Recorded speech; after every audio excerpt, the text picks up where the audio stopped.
"Did you get your little hands dirty, ma'am? Careful, that's a real truck, not a clipboard." The laugh came first. It rolled out of Gunnery Sergeant Brett Maddox before the words did, big and easy. The laugh of a man who owned the floor he stood on. He stood at the mouth of the maintenance bay with his hands on his hips, and his cami sleeves rolled to the elbow, and he aimed the laugh down the length of the bay, so every Marine in it would know to come along. She was crouched at the front hub of a 7-ton, 2 fingers laid against a brake line, and she did not look up. The bay was a cathedral of diesel, rows of trucks under hard white light, medium tactical vehicles nose to tail, a pair of logistics vehicles with their hoods folded open like wings, a line of joint light tactical vehicles still beaded from the wash rack. The smell of it was brake cleaner and cut metal and old coffee. A radio played somewhere behind a tool chest, low. Work order boards hung on the support columns, every magnet racked into a clean green column. Mission capable. Mission capable. Mission capable. 3 magnets to a column, 8 columns to a board, and not one of them read. She had walked into a great many motor pools in 26 years, and she had never once seen a hard-run bay with a board that was telling the truth. A clean board was not the sign of a healthy fleet. It was the sign of a fleet that had been taught to lie quietly, in green. A fleet learned that the way a man learns a limp, slowly, then all at once, until the wrong way of standing feels like the only way there is.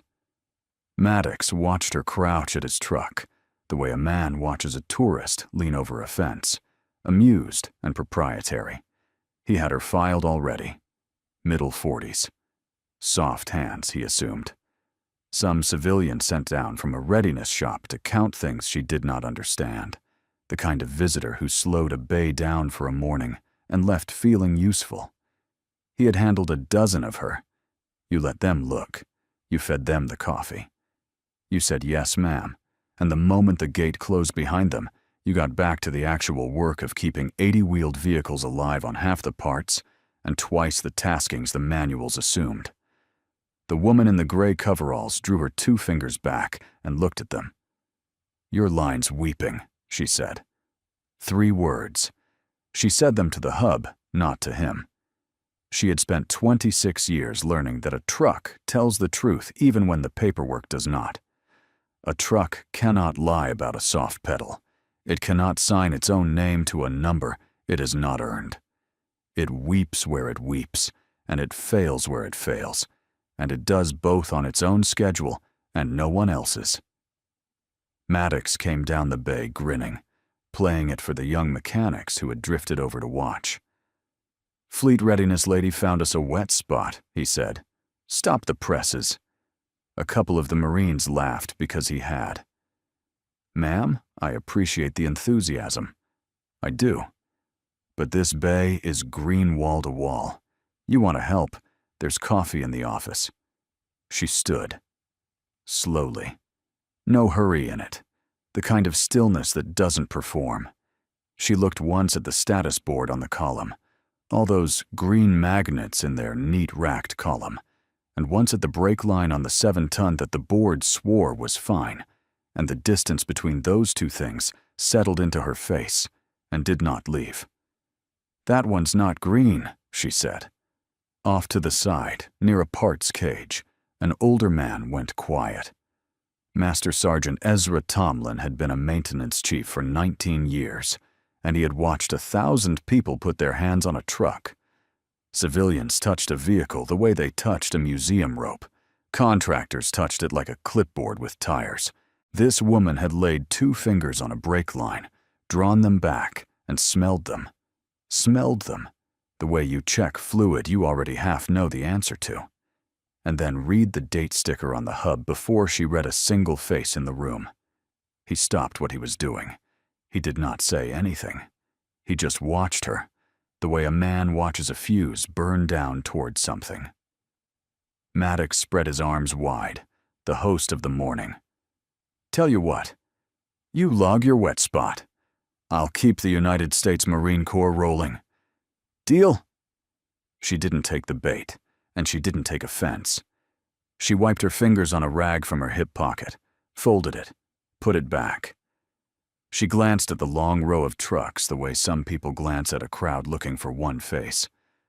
Where do you keep your books? She said. It wasn't really a question. Office. He jerked a thumb. Where the coffee is. She walked toward the maintenance control office without another word, unhurried, her boots quiet on the concrete, and Gunnery Sergeant Maddox called something after her about clipboards and grinned at his Marines while he did it. Master Sergeant Tomlin watched her go the way a man watches a fuse burn, and he did not laugh. The maintenance control office was a glass box at the corner of the bay, fluorescent and close, the walls papered with status sheets and a year planner and a faded poster about foreign object debris. The logbooks lived on a steel shelf in a long green row. She pulled the one for the 7-ton with the weeping line and opened it on the counter and began to read. She read it the way only someone who has lived inside these pages can read. Not the entries, the cadence of the entries, the handwriting, the dates, the rhythm of a thing maintained against the rhythm of a thing reported. 41 service entries in 90 days. Not one deadline, not one. No fleet that hard run is ever that clean. She turned pages with one finger, light, fast. A vehicle did not go 90 days at this tempo without sitting down once. Brakes wore, hubs ran hot, steering boxes developed a 1/4 inch of slop that a good mechanic caught, and a great one caught early. A real bay was a story of small, honest failures, caught and signed and fixed. This book read like a story with the failures cut out. She knew that handwriting, too, in the general way you know a kind of person from their pen. Quick, confident, a good mechanic's hand, the entries themselves precise where they were real, torque values, fluid quantities, the right part numbers. That was the part that turned her stomach a little. This was not a lazy bay. A lazy bay left the books blank.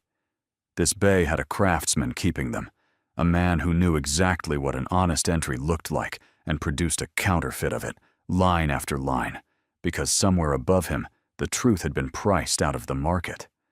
The forgery was skilled. That was the tell. Nobody fakes a logbook this well who does not understand, in his hands and his bones, precisely what he is faking. She flipped back 90 days and found the seam, the week the deadline stopped. Before it, the book breathed. A break here, a hub there, a steering box pulled and replaced. All of it red for a day or two, and then honestly green again. After it, nothing. As if the trucks had all, on the same Monday, achieved a mechanical perfection no fleet on Earth has ever known. She put her finger on that Monday and held it there a moment, the way you hold a place in a hard book. She found the brake job, signed mission capable 2 days ago. She turned to the parts record stapled in the back and ran her finger down it and found that the brake parts the job required had never been received. Signed up. Never fixed. The pedal she had felt going soft under 2 fingers an hour ago. That's gun-decked, she said. To no one, to the room. The glass door opened behind her. Tomlin stepped in, careful, the way a big man steps into a small room. He didn't come to the counter. He stood near it. Contractors don't hold a book like that, he said. She didn't look up. What torque are your front lug nuts? He answered without thinking, because 19 years answered for him. 500 foot-pounds, 3-stage star pattern. Good, she said, still reading. Your bay knows the number. Your bay just doesn't write it down. Tomlin's jaw worked. He looked at the green wall of books and then at her hands on the open one, and something he had been holding for a long time shifted its weight. Maddox filled the doorway. The grin had gone thinner. These were his books. A man can laugh at a stranger touching his trucks. It is a different thing to watch her open his books. "Help you find something, ma'am?" "This truck's down for a brake job that never happened," she said. She turned the book so he could see, 2 fingers flat on the parts record. "Signed up 2 days ago. Parts never came. That's not a wet spot, Gunnery Sergeant. That's a lie with a vehicle number." Maddox didn't look at the book. He looked at her, and then he gave her the thing men give when they have stopped questioning a thing themselves. "You know what op-tempo we're under. You know how many parts are stuck in the system right now? The battalion needs trucks. Hire needs numbers. We keep the wheels turning. That's the job." "I know exactly what that job costs," she said. She closed the book, quiet, no slam in it. "Show me the one you've got down for nothing." "We don't have one down for nothing." "Then show me the one you've got down for something real," she said. "And we'll see if we agree on what real means." The easy morning was over, and Gunnery Sergeant Maddox felt it go, even if he could not yet have said why. He couldn't out-argue her on the gear, so he did what a cornered man does when he still owns the room. He turned her into the joke of it. Out on the hard stand, in the flat morning light, Maddox walked the line of trucks, with his Marines trailing, and narrated her like a tour. "All right, gents. The fleet readiness lady is going to find us a deadline. Everybody acts surprised." He said it loud enough to carry. "Stand by for the clipboard to save the Marine Corps." The young ones laughed because he did. That is how a bay works. The gunny sets the weather. She worked through it. She walked the line with her hands and not her mouth. She laid a palm flat on a hub and held it there 3 seconds and moved on. She put a thumb on a tire's sidewall date and did the arithmetic without writing it. She rocked a steering wheel through its play, an inch and a quarter, and her face logged the number. She was building a list, and she was building it in her head, and the not writing of it was somehow worse for Maddox than a clipboard would have been, because you cannot grab a thing a person is keeping behind their eyes. Behind the group, a young Marine hung back. Lance Corporal Theo Okafor was 21 years old, and he had not laughed once. He stood at the edge of the crowd with his hands jammed in his pockets, and he watched the woman in the coveralls move down the line, and he watched her stop at the 7-ton with the soft pedal, and the blood went out of his face, because he was the one who had signed it. 2 days ago, a sergeant had handed him a stack and told him to sign them up. The bay was behind. The numbers were due. And he had sat in that glass office with a pen in his hand and signed a truck mission capable that he knew in his stomach was not. He had told himself it was how things were done. He had told himself a gunnery sergeant with 11 years in knew things. A lance corporal with 2 did not. He had told himself the truck would probably be fine, that the brakes would probably hold, that probably was a word a person could sleep on. He had not slept right since, and now a stranger in gray coveralls had walked into his bay and gone straight to the exact truck he had lied about, like she could smell it, and he could not breathe. She moved past him close enough that he could have spoken, and he didn't, and he hated himself for the not speaking even as he did it. She didn't look at him. She wasn't hunting a person. She was reading a hub, a sidewall, the slow weep on a line, and the reading of it was so quiet and so certain that it made the whole loud mourning around her, Maddox's tour, the easy laughter, the magnets all in their green column, look suddenly like noise somebody was making to keep from hearing something. Tomlin saw the kid's face. The old master sergeant had been watching the boy not sleep for a week, the way you watch a young one carry a weight he hasn't named, and he understood now exactly which truck had put it there. Maddox saw the kid hanging back. He didn't like it. "Okafor. Sharp. Quit hiding. Come show the lady how green we are. Wave her off that truck. That's a good one." The kid took a step. Stopped. "Gunny," he said, and his voice came out smaller than he wanted.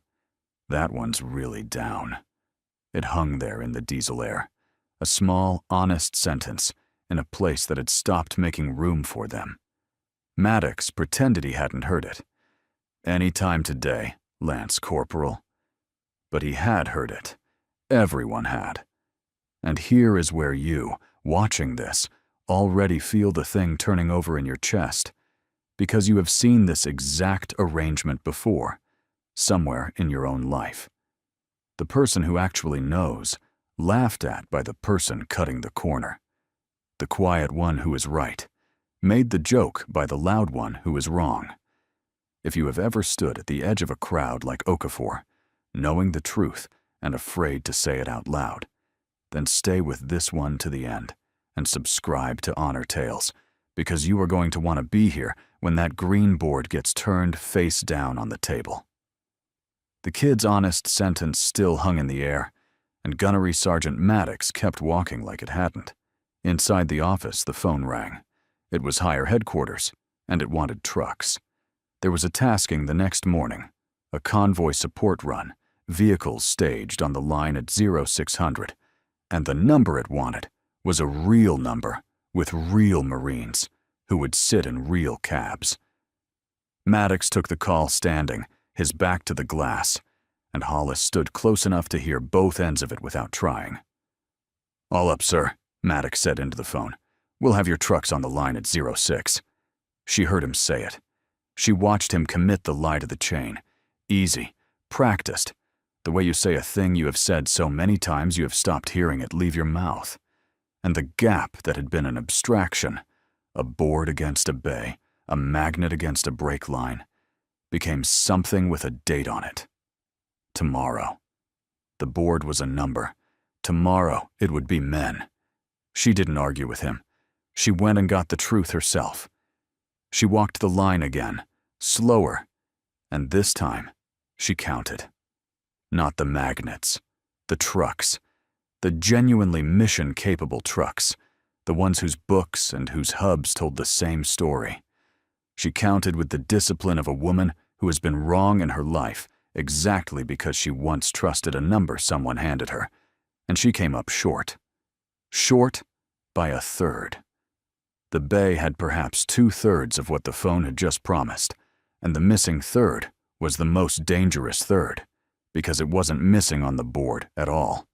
It was staged. It was going to roll. She understood the shape of it now, the whole quiet machine of it, and the understanding did not make her angry the way it would have at 25. It made her tired and exact. A tasking came down from more trucks than existed. A chief could say the true number, short, and watch it travel up the chain as a failure with his name on it. A gunnery sergeant's bay that couldn't make mission. Or he could say the number they wanted and find the trucks somewhere, anywhere, off the line, off the books, off the soft pedal nobody upstairs would ever feel. One of those answers got you a counseling and a reputation. The other got you a green slide and a hand on the shoulder. The system had built a door with a heavy weight on one side of it, and then acted surprised every single time when a tired man walked through the easy way. The trouble was that the easy way had a steering box in it with a 1/2 inch of slop and a brake that came up soft on the second pump. And tomorrow it would have a Marine in the cab who trusted that the green magnet on the column meant what it said. Tomlin found her at the end of the line. He spoke low, just for her, and direct in the way of a man who has decided. "If you're who I think you are, ma'am," he said, "you should say so." She looked at him. For a moment something passed between them, an understanding without its words filled in. "Not yet," she said. "Why not?" "Because a thing you stop with a name," she said, "starts again the day the name leaves. I want to see how far it goes on its own." He held her eyes a second longer, and then he nodded, slow, like a man agreeing to carry something. 19 years I've been a maintenance chief," he said. "You know what the job actually is? It's being the one who says the truck doesn't go. That's it. That's the whole job. Stripped down. Everybody else in the chain has a reason to make it go. Operations needs it to go. The commander needs the slide to be green. The young Marine wants to please his gunny. The gunny wants to please the colonel. The only person in the whole formation whose one job is to say no is the one with the wrench. He looked at the long line of trucks. And about a year ago, I stopped doing my one job, ma'am, because I got tired. And because saying no by yourself, every day, against the whole weight of everybody else's yes, is the lonesomest thing there is. She didn't tell him it was all right, because it wasn't, and he would not have believed her. She just listened, the way you listen to a man set down something he has been holding so long, his arms have forgotten the shape of empty. She went back to the staging list, the one pinned to the office corkboard for the morning's tasking, vehicle numbers in a marker column. She ran her finger down it, and she stopped. The 7-ton with the weeping line, the soft pedal, the brake job that never happened, the truck Okafor had signed and not slept over, was on it. She went very still. Not the stillness of a person deciding what to feel. The stillness of a person who has felt this exact thing before and swore on something she does not name out loud that she would never stand still for it again. By the wash rack, after the bay had thinned for chow, Tomlin told her the rest of it. "It's been growing about a year," he said. He kept his voice down, though there was no one near. Water dripped off the rack behind him, steady, a slow clock. "Wasn't always like this. Maddox is the best wrench I've got. I mean that. But the taskings kept coming, and the parts kept not. And somebody upstairs decided the readiness brief was going to be green, no matter what the bay actually looked like. And it rolls downhill, ma'am. By the time it gets to a gunnery sergeant with a phone ringing, it's not a choice anymore. It's just Tuesday." "You flagged it," she said. "Not a guess." "Once." His jaw tightened. "Got told to make my numbers. I'm 14 months from retirement." He looked at his own hands. "I signed my name to numbers I knew were lies. I told myself I'd say something. I've been waiting a year for somebody to walk in here and make me stop." She let that sit. She didn't reach for it or make it smaller. "Who signs?" she said. "Who's pressured? Where does the order to stay green actually come from?" He told her. She listened like a commander and not like an auditor, and she was mapping it as he talked. Not the bay, the chain. Up and up, past the glass office, past the bay, to the place where a number had been made more important than a truck. She asked 3 more questions, exact ones, and each answer said a piece. "Here's the only thing that matters tonight," she said when he was done. "That truck does not roll tomorrow. Not the paperwork. The truck. Everything else we can take our time and fix right. But that one does not leave this hardstand with a Marine in it." "Yes, ma'am." Across the bay, Maddox saw them talking. He read it the way a frightened man reads anything. Wrong. The old master sergeant, heads together with the contractor lady, feeding her stories. He came over with his shoulders set.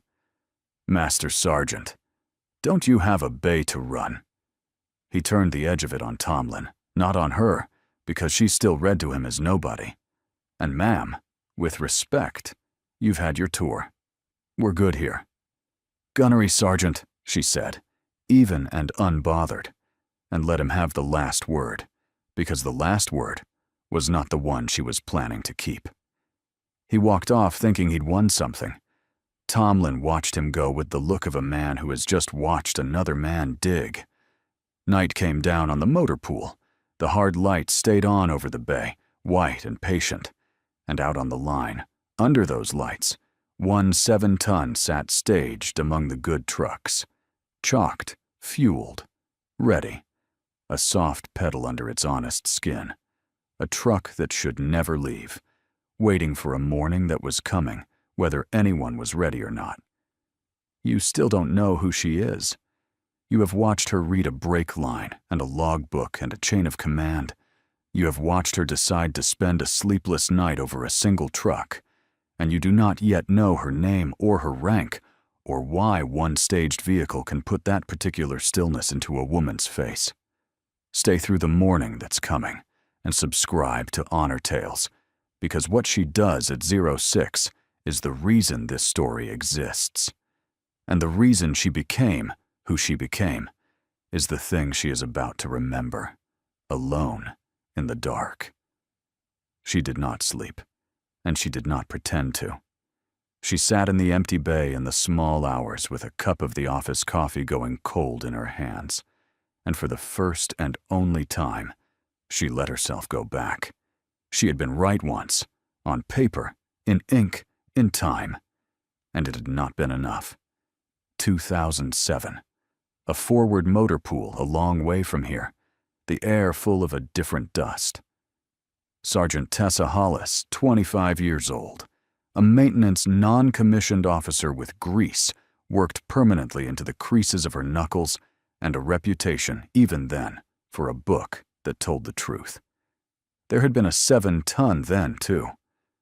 Bad steering, a full half-turn of play at the wheel, and a brake that came up soft on the second pump. She had deadlined it. She had written it up in her own hand, every word, dated and signed, and she had walked the paperwork to the man who could override her and told him to his face, "Sir, I'm telling you, it will fail." There had been a convoy short on trucks. There had been a number somebody needed. There had been a tired senior who looked at her write-up and looked at the mission and made the arithmetic come out the way arithmetic comes out when the wrong thing is on top, and the deadline was overridden, and the truck was signed up over her written objection, and she was told, kindly even, that was the part that never left, to make it work. Lance Corporal Wyatt Lennox was 19 years old. He had a gap in his front teeth and a habit of humming when he drove, tuneless under the engine noise, so low you only caught it at a halt. He called her Sergeant H. He had 2 weeks left in country. He had shown her, once, a creased photograph of a girl back home and asked her, dead serious, whether she thought a truck mechanic could make it as an aircraft mechanic after, because he wanted to work on things that flew. She had told him yes. She had meant it. She had been 25, and she had thought then that meaning a thing was most of the work of it being true. He took the truck out on the route that afternoon because the convoy was short and the truck was on the line, and the line said, "Go."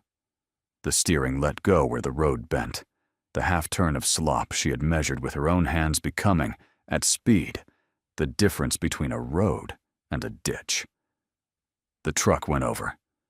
Wyatt Lennox did not come back, and a write-up in her own hand sat in a logbook with her objection on it, in ink, perfectly correct, perfectly dated, perfectly useless, the most honest piece of paper in the entire theater, and it had not weighed enough to stop one truck on one afternoon because the hand that signed it wore the wrong rank. She had kept a copy of that write-up for 19 years, not as a wound to pick at, as a measuring stick.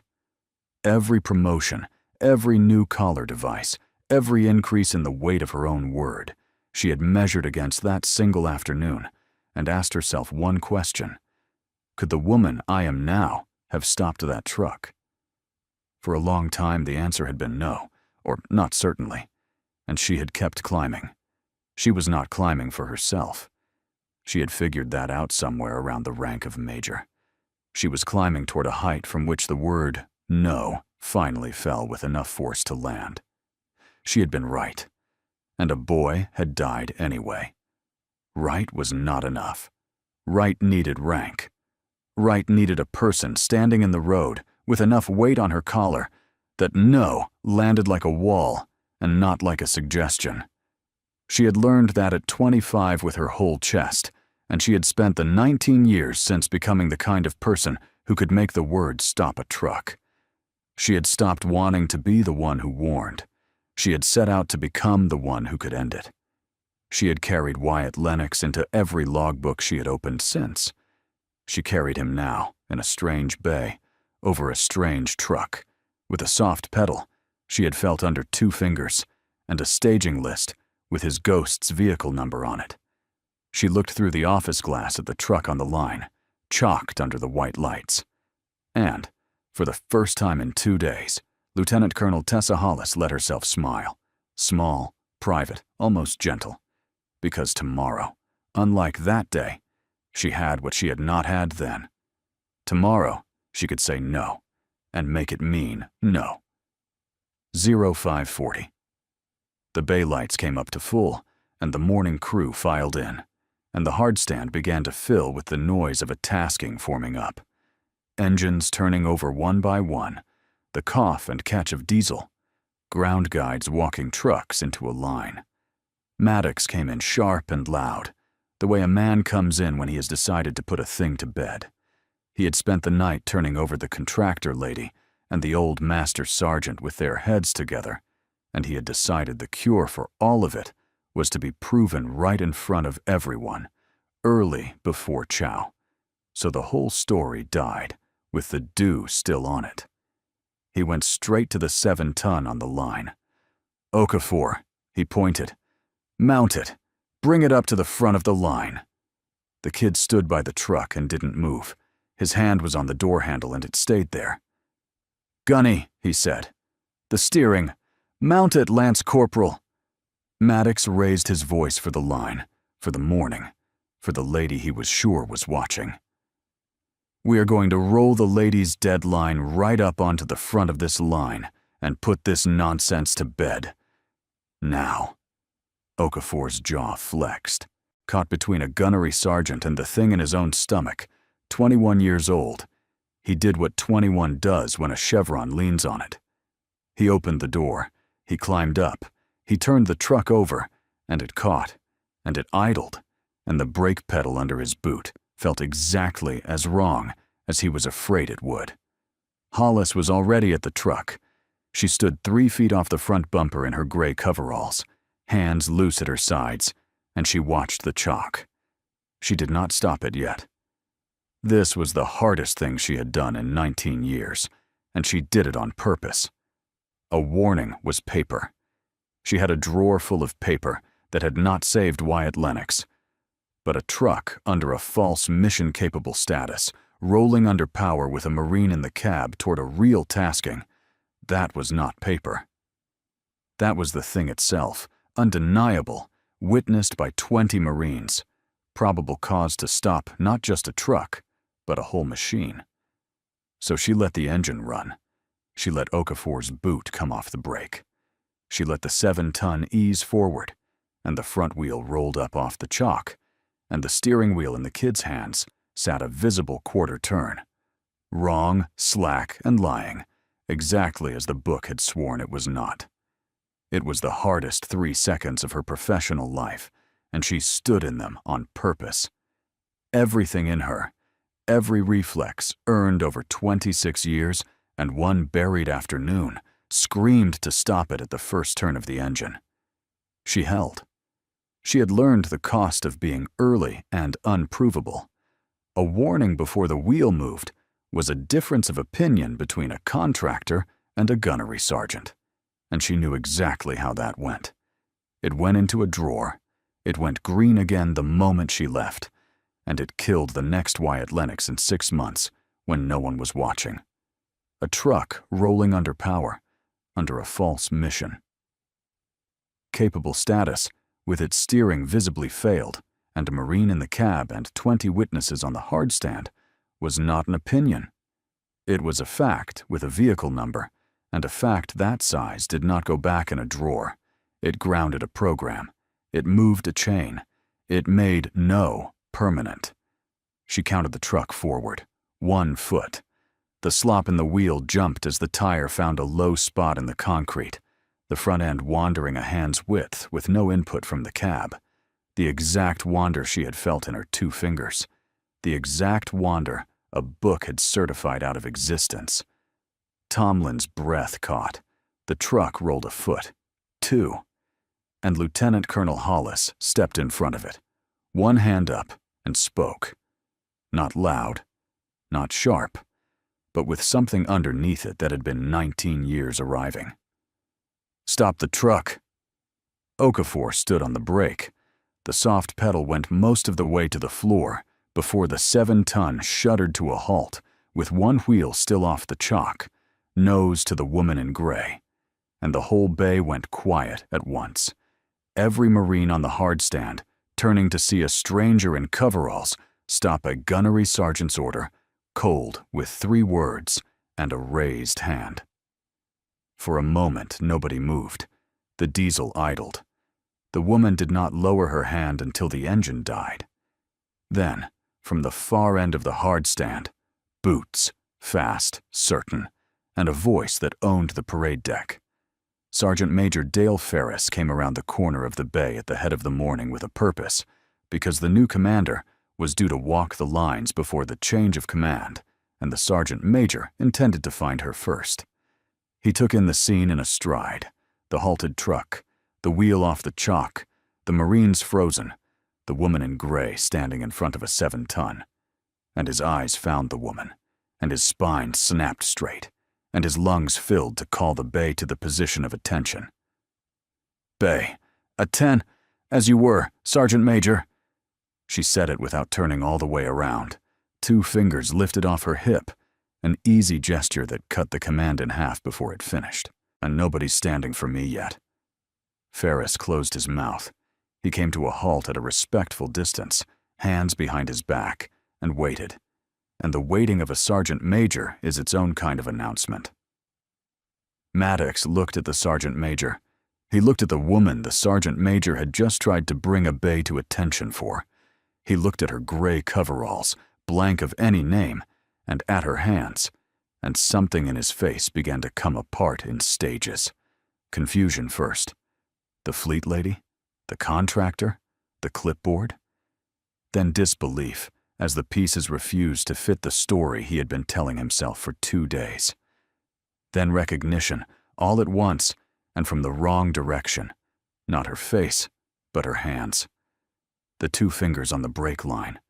The torque number she'd made him hear his own bay recite. The way she'd held the logbook. The way she had read his trucks like a language he thought was his. The way a sergeant major's voice had bent toward her like a compass. Then horror. "Lieutenant Colonel Hollis," she said, and now she turned to face him fully, and she said it without heat, which was worse than heat.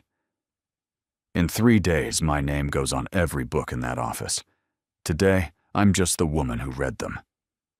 The number on his collar, the number on her future paperwork, the asymmetry of the whole thing landed on Gunnery Sergeant Maddox at once, and he stood in the wreckage of his own morning with his mouth half open and no laugh anywhere in him. She did not have him grabbed. There were no military police waiting in the wings, no cuffs, no marching him off in front of the bay. She let the silence do what silence does, and then she turned and gave the order the morning had been building toward. Quiet, exact, total. "Sit it down." She said it to the bay and to all of it at once. "Every vehicle in this motor pool is grounded as of right now. Nothing rolls. The tasking is halted. No truck leaves this hardstand until its book and its hubs tell the same story. Every one of them, start to finish, by hand." It moved through the bay like a pressure change. Engines died down the line, one after another. The diesel rattle thinning to 2, then 1, then none. Ground guides lowering their arms. Marines going still at their trucks, with their hands still on door handles and fender edges. The staged convoy stopped being a convoy and became a row of parked vehicles. The green board on the column meant nothing now. The only authority on the hardstand was a woman in gray coveralls whose rank had just sat the entire bay down where it stood. It was, she thought, and she let herself think it for exactly 1 breath, the order she had not been able to give in 2007. The same words, the same kind of truck, the same soft pedal, and the same wandering wheel. The only thing different was the weight on her collar, and the weight on her collar was the whole difference between a girl dead on a road and a bay gone safely, suddenly silent. 19 years to change one variable. It had been worth it. She would have paid it twice. She let the quiet hold a moment longer. She wanted Maddox to feel the full size of it, not as cruelty, but because a man does not change from a thing he is allowed to shrink past. She let him stand in it. "Sergeant Major," she said, "I want the real numbers. Every deadline this bay actually has today, in ink. And I want the chain that asked for green when the bay was red. Not just this office." She looked at Maddox when she said the rest, but she was not only talking about him. All the way up.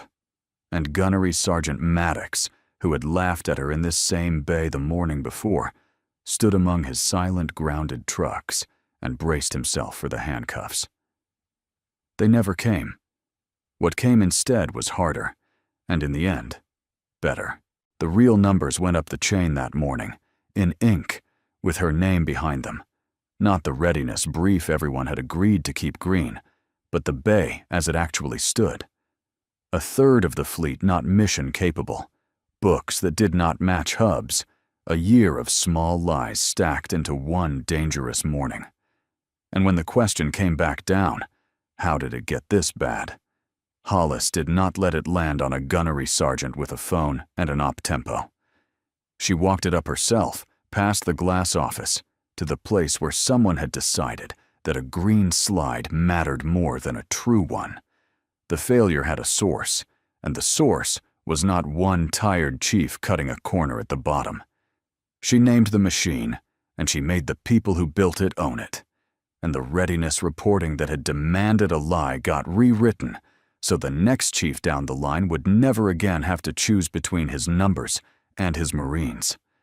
There were quiet conversations in offices with better carpet than the glass box on the hard stand. There were people, some of them senior to her, who would have very much preferred the green slide and the unrocked boat, and who learned in those conversations that the incoming battalion commander did not rock boats for sport, and could not be talked out of one once a truck had rolled off a chalk in front of 20 witnesses. She was not loud about it. She had never needed to be loud. She put the true numbers on the table and let the true numbers do the work that true numbers do when somebody with enough rank finally refuses to look away from them.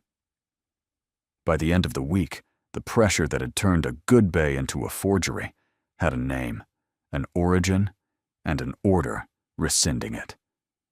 She found Okafor by the parts cage, still pale. Sure he was finished. "You signed one of those books," she said.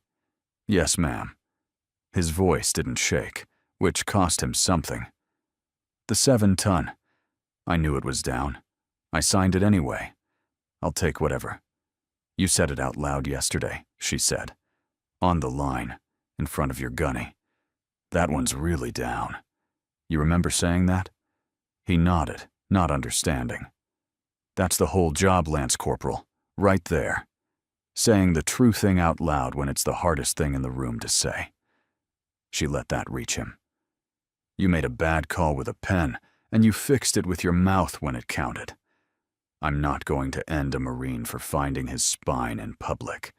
Don't you ever lose it again. If you have ever carried a small lie you were told to sign, and lain awake under it, and wished someone with the weight to do it would walk in and make the whole thing stop, then you understand why this story is worth 19 years of one woman's life. It costs something to make the word no mean something. Some people spend a career learning to say it so it lands. Subscribe to honor tales and stay with the ones who do, because the world runs on the quiet people who finally got the rank to stop the truck. Then she went to find Maddox.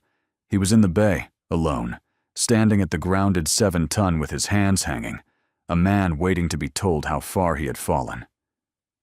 "You think I'm going to court-martial you?" she said. It wasn't a question. "I'd understand it, ma'am. You're the best wrench in this battalion. Master Sergeant Tomlin told me that before he knew I'd care, and I watched you long enough to believe him." She looked at the truck, then at him. "That's exactly why I'm not going to end you. Ending you is easy. It's also a waste, and it lets the people who leaned on you walk away clean, while a gunnery sergeant takes the fall for a whole chain's bad habit. I'm not interested in easy, and I'm not interested in clean." He didn't speak. He couldn't quite. "Here's what happens," she said. "You're going to rebuild this maintenance program. Every book, every hub, every deadline, honest, by hand, starting today. You broke it. You're going to fix it. And I am going to stand right here and watch you do it right. Because in 3 days, I'm your commanding officer. And you are going to spend the rest of this tour proving to me that the man Tomlin described is the real one." She held his eyes. "You laughed at me yesterday. I can live with that. What I can't live with is one more Marine in a truck that a book lied about. Are we clear, Gunnery Sergeant?" "Crystal, ma'am." It came out rough. He stood a little straighter under it, which was the first true thing he'd done in front of her. "One more thing." She nodded at the grounded 7-ton between them. "When you laughed at me yesterday, you asked if I got my little hands dirty." She let a corner of something that was almost, but not quite, a smile reach her face. "I've had my hands in these trucks since before that Lance Corporal was born. I came up turning the same wrench you turn. That's not a threat, Gunnery Sergeant. That's the good news. It means when I tell you, I'll know whether you're doing it right. I will. Down to the foot-pound." She set the torque wrench on the bumper between them, handle toward him. "Pick it up. We start now." The change of command came and went 3 days later, brief and gray and plain, the way she wanted it. And a week after that, before the bay filled, before the heat came up off the hardstand, there was a dawn. Lieutenant Colonel Tessa Hollis stood at the front hub of a 7-ton in gray coveralls with a torque wrench in her hand, and Lance Corporal Okafor crouched beside her. And she walked him through the star pattern, one lug at a time, 500 foot-pounds, 3 stages, her voice low and even in the empty bay. On the column, the status board had honest red on it for the first time in a year. Red, where red was true. And somehow, the red looked more like safety than all that green ever had. Master Sergeant Tomlin moved down the line with a clipboard he was actually using. 14 months from a retirement he could now meet square. A man who had set down a year of carried weight and discovered he could stand up straight again. He stopped at each truck and said the down ones were down, out loud, the way he had not let himself for a year.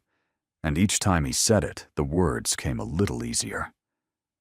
And Gunnery Sergeant Maddox worked the far end of the bay with his sleeves rolled, head down, signing a book that finally said what the truck said, earning back an inch at a time the place he had nearly thrown away over a laugh. No memorial wall, no far-off theater. No name waiting in the dark for a sequel. Just a motor pool at first light. Every truck telling the truth. A wrench changing hands from an officer to a kid who'd had the spine to say the down truck was down. And a board, at last, that no one had to lie to keep. Every soldier carries a story that few ever hear. Listen with your heart. Thank you for staying and watching. Subscribe to Honor Tales for more.